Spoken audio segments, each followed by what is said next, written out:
अस्सलाम वालेकुम व्यास, क्या हाल है? उम्मीद आप सब खैरियत से होंगे। तो एक भाई ने रिक्वेस्ट की थी कि कुरीज़ में मतलब कुरीज़ की जगह कैसी होनी चाहिए, कि कहाँ पे हमें कुरीज़ को ठीक करता है, और जो कि उसको हेल्दी रखने के लिए और अच्छी कुरीज़ करे, और उसके लिए क्या डाइट रखनी चाहिए। तो उसके लिए मैं आपको बता देता हूँ कि क्या क्या देना चाहिए और कौन सी जगह उसके लिए परफेक्ट है। तो आपने जो चकोर को रखना है ऐसी खामोश जगह पर हो, घर की किसी भी स्टोर में रख दें, कहीं भी जगह पे भी रख दें। और अब वैसे भी अभी गर्मियों के सीज़न चल रहा है, तो ज़्यादा ना गर्मी हो उस जगह पे, ना ज़्यादा ठंड हो।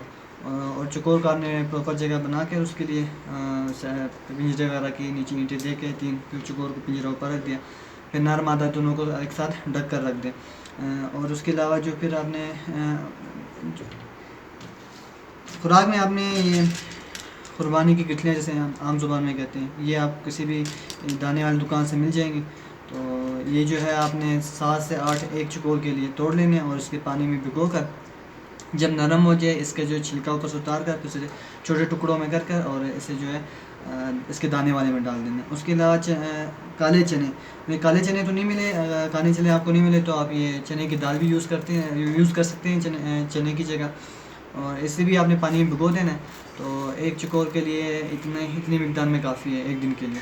तो आप इसे पानी में भिगो दें, और जो कि है रेगुलर से पानी में भिगो कर जब ये नरम हो जाए, इसे भी छोटे टुकड़ों में करके इसके दाने वाले में डाल दें।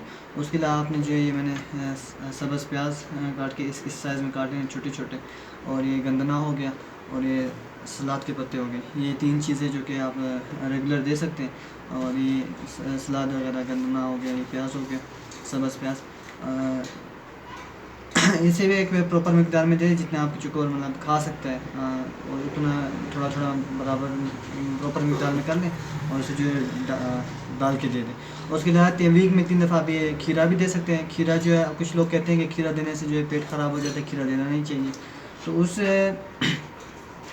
खीरा अगर आपका कच्चा हो, जो मतलब हम घर में यूज़ करते हैं कच्चा खीरा, तो वो होता है कड़वा, जिसकी वजह से उसका पेट ख़राब हो जाता है। तो आपने करना क्या है, अगर दुकान पर जाएंगे आप सब्ज़ी वाली, तो उसे बोले भाई पक्का मुझे खीरा चाहिए, वो आपको नरम नरम खीरे निकाल के दे देगा, जो नरम होते हैं इसमें पानी ज़्यादा हो, ये कड़वे नहीं होते। और जो ये साइड के आपने हिस्से नहीं देने, ये दोनों साइड के हिस्से काट कर दरमियाने वाले हिस्से देना है, छिलका उतार कर वो काट कर आप थोड़ा थोड़ा जो है सब चकोरों को डाल दो। तो ये ऐसे पेट वगैरह इनका साफ़ हो जाएगा, और पानी की कमी वगैरह भी जो है पूरी हो जाएगी, और खुराक वगैरह फिर ज़्यादा करेंगे इसकी वजह से। तो उम्मीद है आपको मेरी वीडियो पसंद आई होगी, और अगर इस वीडियो के हवाले से कोई आपका सवाल हो तो वो भी मुझसे कर सकते हैं। और इसके अलावा मैं आपको बताता चलूँ, इन चीज़ों के अलावा जैसे कि अब सर्दियों के सीज़न मतलब इस सीज़न में जो है अभी सेब वगैरह भी आ जाते हैं ना, सेब हो गया, फिर सर्दियों में जो अनार वगैरह हमारे पास आ जाते हैं, फिर उसके अलावा जो है मटर वगैरह, ये चीज़ें भी आप जो है काट कर कुरीज़ वाले के चकोर की डाइट में रख सकते हैं, ये भी इनके लिए बहुत अच्छा है। अभी इस वीडियो के रिलेटेड से आपको कोई अगर मसला हो, कुछ समझना हो, तो आप कमेंट सेक्शन में मुझे बता सकते हैं। और इसके अलावा कोई भी मसला हो चकोरों के लिहाज से, आप मुझे बता दें, इंशाल्लाह मेरे जितना हुआ मुझसे मैं आपके लिए करूँगा। तो अभी के लिए मुझे चाहिए इजाज़त, मिलते हैं नेक्स्ट वीडियो पर। अल्लाह हाफ़िज़।